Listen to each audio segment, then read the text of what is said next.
안녕하세요. 오늘도 서연살롱을 찾아주셔서 감사합니다. 저는 얼마 전 고아가 됐어요. 엄마도 없이 오빠랑 저를 키워주신 아빠가 돌아가셨거든요. 불행은 인간이 가장 약해진 순간에 한꺼번에 몰아닥친다더니 그 말이 헛말은 아니더라고요. 아빠를 잃은 슬픔이 채 가시기도 전에 저희 오빠가 병원에 입원해 수술을 받게 되었거든요. 힘들 때 진정한 내 편을 알게 된다고 제게 시련이 연이어 들이닥치자 그제야 내 사람과 버릴 사람이 한눈에 가려졌어요. 그 바람에 내가 얼마나 사람 보는 눈이 없는 사람인지도 알게 되었죠. 저희 집은 평범한 중산층이었어요. 아빠는 회사원이었고 엄마는 결혼 전부터 하던 옷가게를 운영하고 계셨는데 벌어들이는 수입이 아빠 월급보다 훨씬 좋았어요. 가게 직원도 5이나 들 정도로 매장이 넓고 손님이 많았거든요. 엄마는 살림보다는 밖에서 일하는 게 체질인 사람이었어요. 집안일이 서툴어서 파출 아주머니한테 저희 남매와 살림을 맡기셨죠. 아빠는 그게 못마땅했는지 엄마랑 자주 말다툼을 하셨어요. 가끔은 물건을 집어 던지며 싸우기도 했는데 그럴 때마다 오빠가 저를 안심시켜 주려고 노력했어요. 저보다 3살 위였던 오빠도 따지고 보면 초등학교 5학년밖에 안 된 아이였지만 그래도 제게는 세상에서 가장 든든한 바람막이었죠. 지치지 않고 싸우던 부모님은 결국 제가 초등학교 3학년이 되던 해 이혼을 하셨어요. 대부분 집들은 엄마가 양육권을 가져가던데 저희 집은 반대였어요. 엄마가 아빠한테 저희 남매 양육권을 넘기셨거든요. 당신도 알잖아. 나 집에서 애들 키우고 살 여자 아니라는 거. 그러니까 애들은 당신이 맡아. 대신 양육비는 넉넉하게 보내줄게. 그러니까 애들 궁색하게 키우지 마. 민수랑 민주도 이리 와서 얘기 들어. 엄마는 너희들을 세상 누구보다 사랑하지만 다른 엄마들처럼 집에서 밥하고 빨래하면서 너희들 돌봐줄 수는 없어. 엄마는 일을 해야 하거든. 대신 돈은 잘 버니까 니들 용돈은 꼬박꼬박 보내줄게. 아빠 말 잘 듣고 건강해야 한다. 엄마는 그렇게 아빠한테 저희 남매를 떠넘기다시피 하고는 가버렸어요. 어떤 핑계를 대도 그때는 엄마한테 버려졌다는 생각뿐이었죠. 엄마가 밉고 화가 나서 다시는 안 보고 살겠다고 생각했을 정도였으니까요. 그러면서도 문득문득 엄마가 떠오르면 애써 지우려고 노력했어요. 엄마와 이혼을 한 뒤로는 아빠는 회사를 그만두셨어요. 어린 자식들만 집에 둘 수 없어서였죠. 대신 가게가 딸린 집으로 이사를 해서 일과 살림을 병행하셨어요. 아빠는 인테리어 관련 일을 하셨는데 집에 딸린 가게에 사무실을 열었어요. 한때 이름 있는 회사에 다니며 실력을 인정받았던 아빠는 하루아침에 동네 인테리어 업자로 전락했지만 한 번도 그때의 결정을 후회하지 않는다고 하시더라고요. 큰 건물을 꾸미는 것도 보람되지만 평범한 사람이 사는 가정집을 꾸미는 것도 그 못지않게 보람된다면서요. 하지만 제가 같은 업종에 몸을 담게 되니 당시 아빠가 회사를 나오고 겪었을 고생이 너무도 생생하게 느껴졌어요. 회사라는 든든한 바람막이 없이 혼자 힘으로 일을 따내는 것부터 부품 자재를 들이는 것까지 어느 것 하나 쉽고 편한 것이 없었을 테니까요. 거기다 이름 있는 업체가 아니라서 무조건 가격을 후려치는 사람도 많았을 테고 그럴 때마다 자괴감을 느껴야 했을 거예요. 하지만 아빠는 저희 남매 앞에서 그런 내색을 보인 적이 없었어요. 스스로 모두 감내하셨으니까요. 당시 저는 학교 갔다 돌아오면 집이 아닌 아빠 사무실로 가곤 했어요. 거기서 아빠랑 직원분들이 일하는 모습을 보면서 인테리어 디자인에 관심을 갖게 됐고 저 역시 대학 진학을 앞두고 실내 디자인과로 진로 결정을 하게 되었죠. 비록 소규모이긴 해도 어릴 때부터 아빠 사무실에서 늘상 봐왔던 거라서 강의 내용도 쉽게 이해가 됐어요. 내가 좋아하는 분야 공부를 하게 되니 능률도 오르고 성적도 잘 나오더군요. 그런 제게 교수님은 미국 유학을 권하셨어요. 솔직히 저도 욕심이 나긴 했지만 학비며 생활비까지 한두 푼이 드는 게 아니라서 집에다 말도 꺼내지 않았는데 어떻게 알았는지 아빠가 먼저 유학 얘기를 꺼내시더라고요. 학비는 걱정하지 마. 아빠가 그 정도 능력은 된다. 그리고 네 엄마가 니들 앞으로 남겨준 돈도 있으니까 걱정 안 해도 돼. 엄마가 돈을 줬다고? 기가 막혀. 나 그 돈 안 받아. 그걸 내가 왜 받아? 자식 버리고 가면서 미안하긴 했던 모양이지? 돈까지 남겨주게? 아빠는 엄마가 밉지도 않아? 어떻게 그 돈을 받을 생각을 해? 아무튼 난 엄마 돈으로 유학 갈 거라면 차라리 안 갈래. 그러니까 다시는 나한테 유학 얘기 꺼내지 마. 엄마가 그렇게 떠난 데는 그럴 수밖에 없는 이유가 있었어. 아빠는 지금껏 숨겨왔던 엄마 얘기를 제게 해주셨어요. 당시 엄마는 대장암 말기로 수술은 물론 치료도 소용이 없는 상태였대요. 어린 자식들한테 아픈 엄마로 남기 싫다며 이혼을 가장해 요양병원에 들어가셨던 거예요. 엄마랑 아빠가 매일같이 말다툼을 했던 이유도 바로 이 때문이었죠. 결국 엄마 뜻을 따르기로 한 아빠는 오빠와 저 몰래 엄마가 입원해 있는 병원에 자주 찾아가셨고 갈 때마다 저희 남매 사진과 상장 등을 가지고 가셨어요. 자식이 자라는 모습을 엄마한테 보여주려고요. 엄마가 세상을 떠난 건 이혼 후 5개월이 지난 무렵이었어요. 아빠는 엄마 유언대로 저희 남매한테 엄마의 죽음을 알리지 않으셨어요. 차라리 엄마를 미워하더라도 엄마가 세상 어딘가에 살아있다는 희망을 갖게 하고 싶으셨던 거예요. 아빠는 엄마가 남긴 유산을 한 푼도 손대지 않고 저희 이름의 통장에 나눠 넣어주셨어요. 그러니까 제 유학자금은 엄마가 남긴 유산이었던 거죠. 뒤늦게 엄마의 죽음을 알게 된 저와 오빠는 아빠를 따라 엄마의 유해가 뿌려진 수목장을 찾았어요. 나무에 걸린 엄마 이름의 푯말을 보자 생각할 겨를도 없이 눈물이 쏟아져 내렸어요. 그건 오빠도 마찬가지였죠. 엄마가 우리를 버린 줄 알고 그동안 죽어라 미워했던 게 후회되더군요. 아빠는 진작 말해주지 못해서 미안하다고 하셨지만 생각해보면 그때 엄마의 죽음을 알았다면 슬픔에 빠져 그대로 무너져 내렸을지도 모르겠다는 생각이 들었어요. 적어도 지금처럼 엄마를 미워하는 마음으로 이를 악물고 독하게 살지는 않았을 것 같았으니까요. 수목장에 다녀온 뒤 저는 미국 유학을 결심했어요. 엄마가 남겨준 돈으로 공부하고 돌아와 꼭 성공한 모습을 보여드리겠다 마음먹었거든요. 쉽지 않은 유학 생활이었지만 언제나 저를 버티게 해준 건 가족이었어요.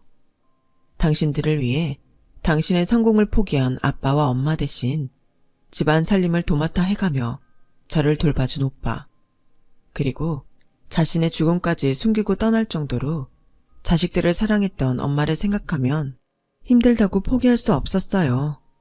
남들보다 하나라도 더 배우겠다는 마음으로 악착같이 달려들었고 덕분에 최고 학점을 받고 졸업할 수 있었어요. 유학을 마치고 한국에 돌아온 저는 남들처럼 취업전쟁에 뛰어들었고 유학생활 중 유명 업체에서 인턴 생활을 했던 경험 등을 인정받아 그해 취업전쟁에서 살아남을 수 있었어요. 저보다 2년 먼저 취업해 직장에 다니던 오빠는 고등학교 동창과 결혼을 했어요. 올케는 전문대 유아교육학과를 나와 유치원 교사를 하고 있었는데 결혼 전 속도 위반으로 애를 갖는 바람에 일찌감치 직장을 그만두고 집안 살림을 하기로 했어요. 오빠는 결혼할 때 엄마가 남겨준 돈으로 작은 아파트를 구입했던 터라 내 집 마련 걱정이 없어서 외벌이로도 살만했거든요. 남자임에도 지금까지 집안 살림을 하며 살았던 오빠는 모처럼 아내가 해주는 밥을 먹으며 살게 되니 좋아서 어쩔 줄 몰라 하더라고요. 음식은 올케보다 오빠가 더 잘했지만 왜 그런 말이 있잖아요. 세상에서 가장 맛있는 밥은 남이 해준 밥이라고요. 오빠를 보니 그 말이 맞는 것 같았어요. 거기다 올케 언니가 사람이 참 좋아서 오빠가 많이 의지하는 것 같았어요. 저도 옆에서 새언니를 지켜보니 같은 여자지만 대단하다 싶더라고요. 아버님, 올해부터는 어머님 제사를 지냈으면 하는데 어떠세요?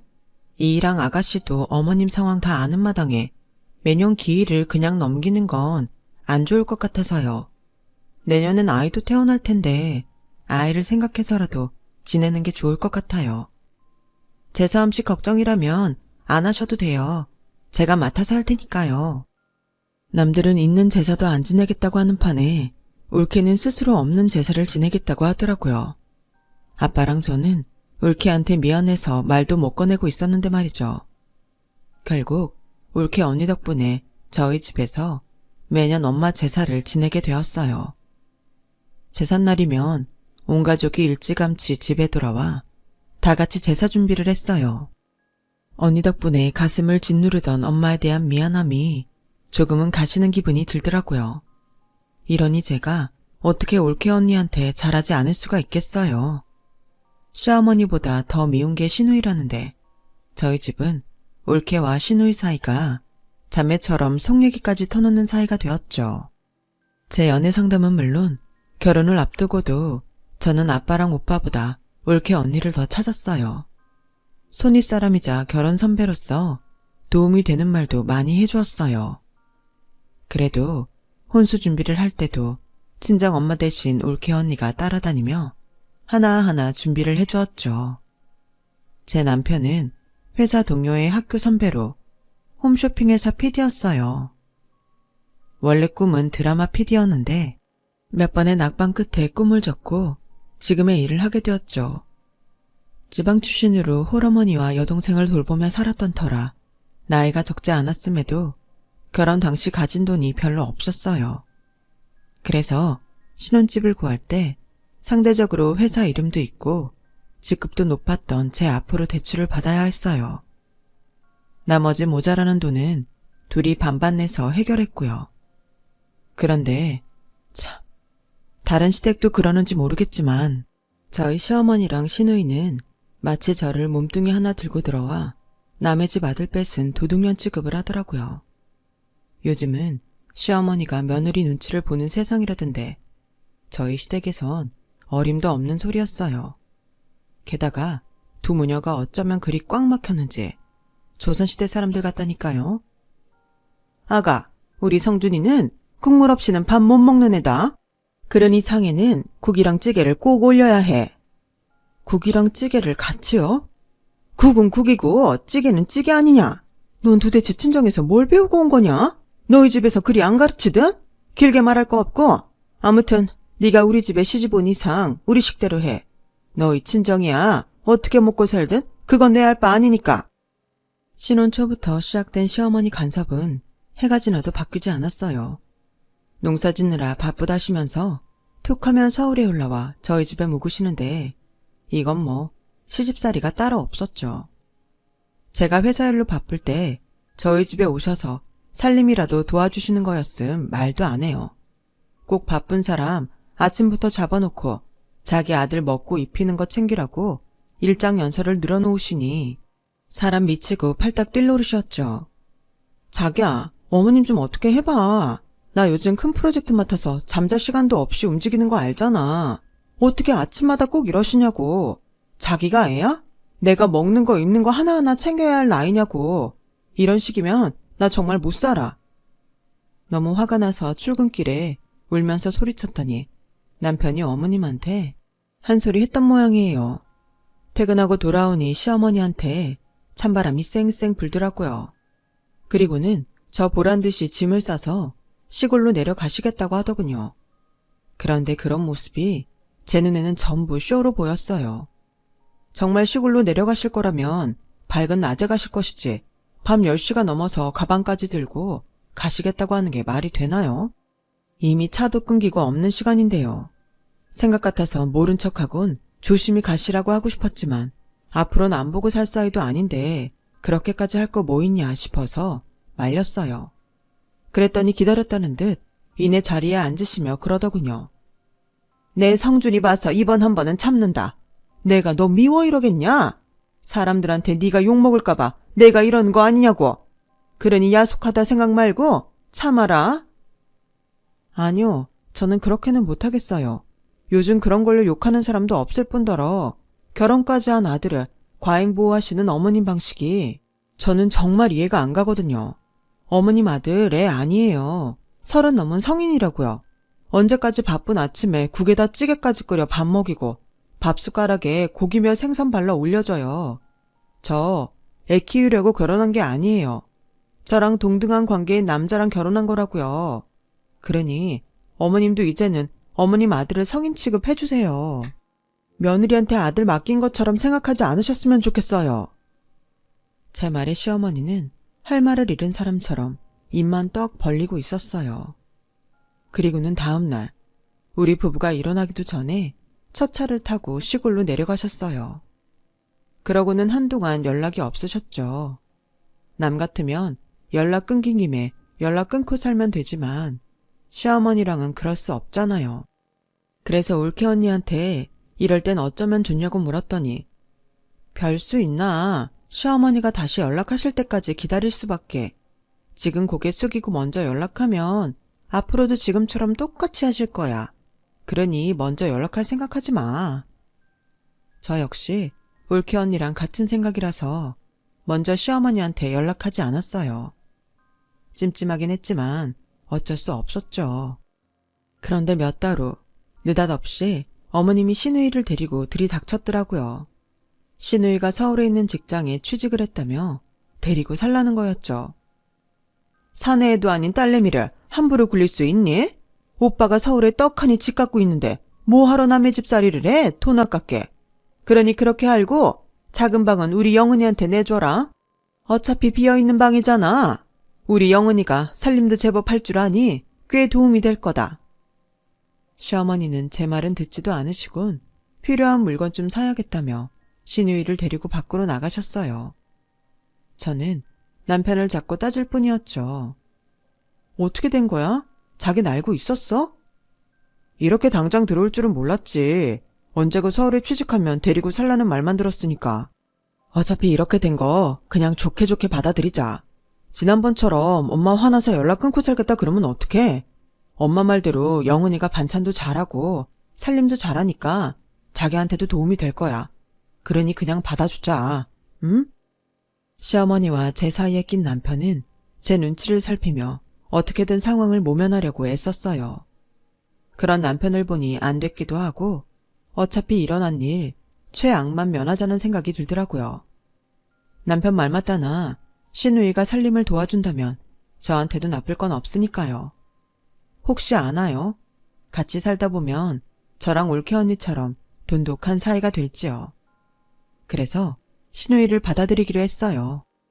시누이는 남편 말대로 음식도 잘하고 눈치도 빨라서 같이 살면서 불편한 것보다는 제가 도움받는 일이 많았어요. 회사 일이 늦게 끝날 때도 시누이가 남편 저녁도 차려주고 집 청소도 대신 해줘서 한시름 놓을 수 있었죠. 고마운 마음에 옷이랑 화장품을 좀 사줬더니 앞으로 저녁밥은 자기가 맡아서 해줄 테니 시장 볼 돈만 달라고 하더군요. 정말 그래도 되겠어요? 아가씨도 회사 다니랴 힘들 텐데. 저희 회사는 정시 퇴근이라 힘들 것도 없어요. 근데 언니, 저도 생활비 내야 하는 건 아니죠? 저 월급이 정말 쥐꼬리만 하거든요. 생활비까지 내면 정말 개털이에요. 대신 제가 살림 맡아드릴 테니 그냥 좀 살게 해주면 안 돼요? 애초에 시누이한테 생활비를 받을 생각이 없던 터라 살림을 맡아준다는 말에 오히려 반가웠어요. 그래서 그렇게 하라고 생활비 카드를 시누이한테 건넸어요. 돌이켜보면 고양이한테 생선을 맡긴 격이었죠. 생활비 카드를 받은 시누인 한동안 제대로 살림을 맡아 해줬어요. 저희 부부가 살림을 할 때랑 비슷하게 생활비가 들어갔지만 먹는 건 오히려 전보다 나았으니까요. 거기다 시누이한테 정말 고마웠던 건 저 몰래 제 친정아빠 드실 밑반찬까지 만들어줬다는 거예요. 저는 그 사실을 올케 언니를 통해 알게 되었어요. 오늘 낮에 아버님 뵈러 갔더니 글쎄 아가씨 시누이가 밑반찬을 해가지고 왔더라니까. 아버님 드시라고. 반찬 솜씨도 좋고 어찌나 싹싹하게 굴던지 천상여우더라.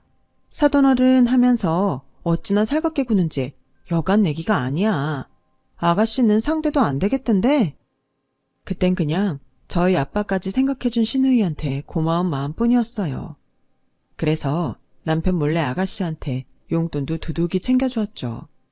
나중에 알고 보니 그런 식으로 저랑 저희 아빠, 심지어 저희 올케한테까지 용돈을 받아 챙겼더라고요. 뭐 자기가 애써서 받은 용돈이니 누가 뭐라고 하겠어요. 그런데 저희 집에서 지낸 지 반년쯤 지난 시점부터 생활비 지출이 눈에 띄게 늘었지 뭐예요. 시누이 말로는 장바구니 물가가 올라 그렇다고 하는데 그런 이유로 보기엔 지출이 커도 너무 컸어요. 그래서 카드 지출 내역을 살펴봤더니 세상에 순 인터넷 쇼핑몰에서 옷이나 구두 같은 걸 사들인 내역이더라고요. 마트에서 긁은 건 몇 건 없었어요.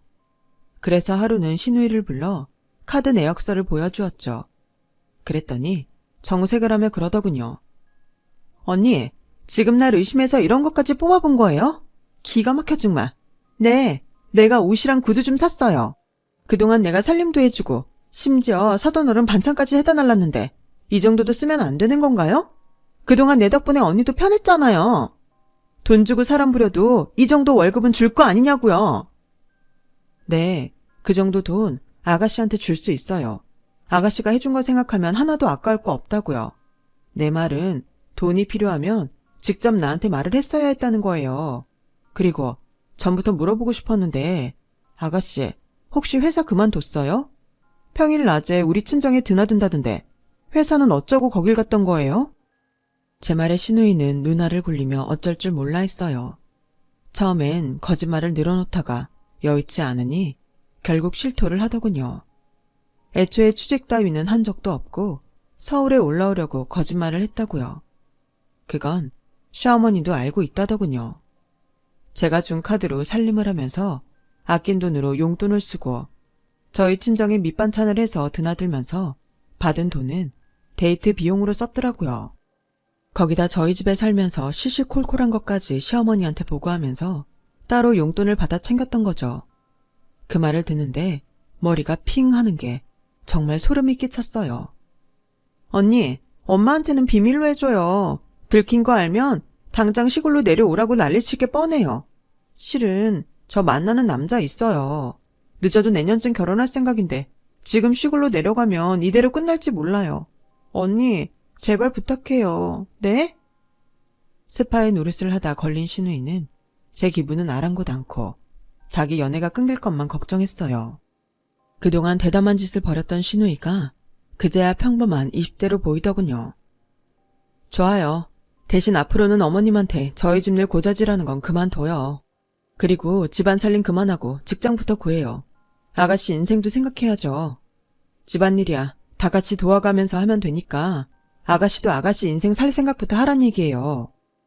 얼마 뒤 시누이는 옷가게에 취직을 했고 자기 손으로 일해서 돈을 벌기 시작했어요.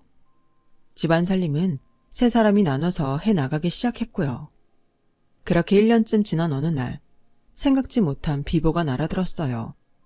아빠가 시공 중에 현장에서 발을 헛디뎌 2층에서 떨어지셨는데 하필 머리를 많이 다치신 거예요. 9시간이 넘는 대수술을 받았지만 깨어난 지 며칠 만에 세상을 떠나고 말았어요. 감기 한 번 걸리는 일 없이 건강했던 분이라서 아빠와의 이별이 믿기질 않았어요. 내년 환갑 땐 오빠네랑 다 같이 해외로 가족여행을 떠나자고 했었는데 그 약속도 지킬 수 없게 됐어요. 혼자 몸으로 남매를 키우느라 여행도 제대로 못 다니셨는데 자식들 효도도 못 받고 이렇게 허망하게 가시다니 너무 미안해서 눈물만 나더군요. 그런데 시련은 연이어 온다고 아빠 49제가 끝나기도 전에 오빠가 병원에 입원을 했지 뭐예요. 왼쪽 안면에 마비가 오고 눈가에 통증이 느껴져서 병원에 갔더니 CT를 찍고는 뇌수막종이 의심된다며 대형 병원으로 가라고 하더래요.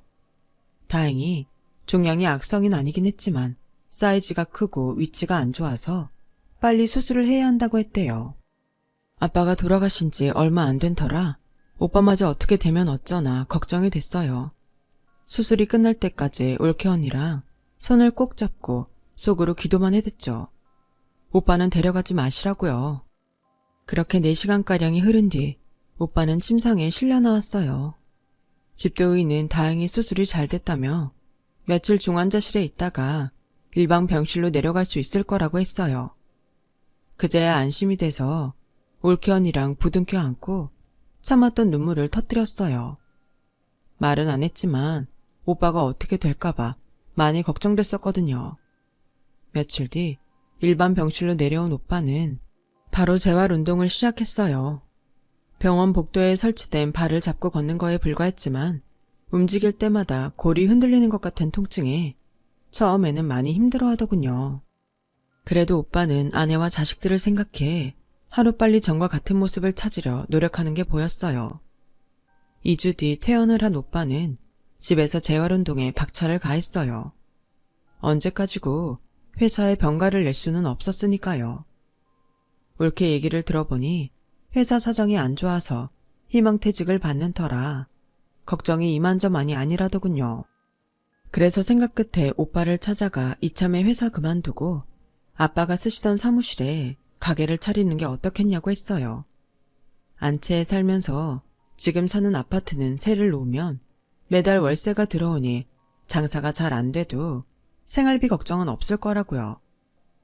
거기다 아직 올케가 직장에 다니니 내 식구 먹고 사는 건 걱정할 필요 없지 않냐고 했더니 오빠가 그건 안 된다고 하는 거예요. 아빠가 남긴 유산을 오빠 혼자 쓸 수는 없다면서요. 올케도 그건 말이 안 된다며 한사코 거절하더군요. 안 되긴 뭐가 안 돼. 당사자인 내가 괜찮다는데. 일단 오빠보다 살고 봐야지 누구 걱정을 해. 암튼 난 아빠 집 필요 없으니까 오빠가 쓰든 팔든 마음대로 해. 저는 올케가 덜 미안하게 일부러 큰 소리를 내고 돌아왔어요. 그런데 집에 시어머니가 와 있지 뭐예요. 저희 아빠 장례식 때도 찾아오기는커녕 전화 한 통 없이 넘긴 분이 갑자기 웬일인가 했어요. 넌 오랜만에 시애미가 왔는데 표정이 그게 뭐냐? 아직도 나한테 불만이 남아있는 게냐? 누가 보면 내가 너한테 죽을 죄라도 지은 줄 알겠다. 뭐 지금은 그게 중요한 게 아니니까 나중에 얘기하고. 너희 친정집 말이다. 지금 비어있지? 다름이 아니라 조만간 우리 영은이가 식을 올릴 것 같은데 아직 살 집을 못 구했다는구나. 네 친정이 비어있다는데 따로 집을 구할 필요 있겠니? 영은이 말 들어보니 사돈 집 상태가 좋아서 도배랑 장판만 깔면 당장 들어가 살만 할 거라더구나. 어차피 니들도 동생 결혼하는데 뭐라도 해줘야 할 거 아니니. 딴 거 해줄 거 없이 그냥 신혼집이나 마련해주는 걸로 끝내거라. 지금 무슨 말씀을 하시는 거예요? 저희 친정집을 아가씨 신혼집으로 내주란 말씀이세요? 기가 막혀서 정말 싫습니다. 어머니, 그 집 제 거 아니에요. 설사 제 거라고 해도 아가씨한테 내주기 싫다고요. 어머님도 양심이 있어야죠. 저희 아빠 장례식 때 오기는 하셨어요? 전화라도 한 통 하셨었냐고요. 그런데 아빠 죽고 나니까 기다렸다는 듯이 집을 뺏겠다고 오신 거예요? 어머님 정말 무서운 분이네요. 양심이라곤 엿바꿔 먹을래도 없는 사람이라고요. 그리고 아가씨도 잘 들어. 적어도 결혼을 하겠다는 생각을 한다면 부모 형제한테 손 벌릴 생각 말고 살집 정도는 당사자들이 알아서 준비해. 그 정도 능력도 안 되면 될 때까지 결혼 미루고 돈 벌라고. 그리고 다시는 내 친정집 탐내지 마. 그건 당신도 마찬가지야. 저는 방으로 들어와 방문을 닫았어요. 그랬더니 남편이 따라 들어왔더라고요. 자기 지금 우리 엄마 앞에서 뭐 하는 짓이야? 엄마가 집 얘기 꺼내기까지 얼마나 힘들었는지 알아? 그런데 꼭 자식들 앞에서 그렇게 창피를 줬어야 하냐고. 언제까지 당신이 우리 엄마한테 버릇없이 구는 꼴을 봐줘야 해. 우리 엄마가 자기한테 뭘 얼마나 잘못했다고. 암튼 이번 일은 엄마 뜻대로 해. 그리고 다시는 우리 엄마 앞에서 큰소리 치지 말란 말이야. 가재는 개편이고 팔은 안으로 굽는다더니 남편 놈도 똑같더라고요. 넌 니네 엄마가 뭘 잘못했는지 정말 몰라서 이러는 거니? 니네 엄마 뜻대로 해주라고. 우리 아빠 집을 왜 니네 엄마 뜻대로 네 동생한테 넘겨줘야 하는 건데. 그 집 사는데 너나 니네 집에서 10원짜리 하나라도 보탠 거 있어? 네가 뭘 했다고 내 아빠 집을 탐내. 이거 완전 도둑놈 심보네? 그렇게 우리 아빠 집에 살고 싶으면 돈 내고 당당하게 가서 살라 그래. 그럼 생각해 볼 테니까. 그건 싫지? 니네 엄마가 우리 아빠 장례식 때 그랬다며? 남의 집 장례식에 내가 왜 가냐고.